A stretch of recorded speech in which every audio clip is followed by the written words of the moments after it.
A riscaldare la tiepida estate isolana ci pensano ora le bellezze in gara Miss Italia. Le aspiranti reginette, 191 per questa prima fase di prefinali, sono arrivate al Pala Arex per aprire il lungo programma del concorso. Per il secondo anno consecutivo la kermesse di bellezza arriva a Jesolo con grandi aspettative dal primo cittadino Valerio Zoggia. Questo è l'anno in cui mi aspetto tanto da Miss Italia, mi aspetto tanto per Jesolo prima di tutto perché ovviamente per la nostra città vengono questi eventi per la nostra località che fanno parlare di Jesolo in tutta Italia. 11 le Miss Venete in gara, capofila Miss Veneto la trevigiana Sara Nervo che alla vigilia dell'avvio ufficiale del concorso non nasconde l'emozione.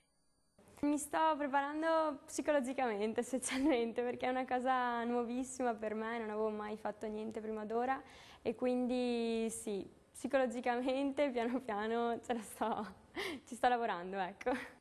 Jesolo non farà solo da sfondo a Miss Italia, ma verrà coinvolta con un concorso nel concorso che vede protagonisti i negozi della città e accompagnando le bellezze in gara che stasera avranno già il loro primo contatto con cittadini e turisti nella sfilata tra Piazza Milano e Piazza Torino. Molte le novità per l'edizione 2014 a partire dall'età delle reginette alzata ai 30 anni, senza dimenticare la possibilità per le ragazze nate in Italia da genitori stranieri di partecipare al concorso che, spiega Patrizia Mirigliani, assorbe quelli che sono gli input della società, per questo non esclude la patron di poter aprire le porte del concorso anche ai transessuali.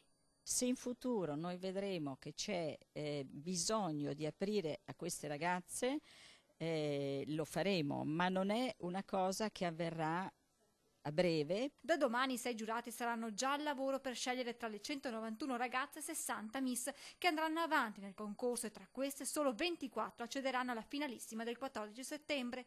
Per tutte un consiglio di Giulia Arena, la Miss Italia uscente, la prima incoronata a Jesolo.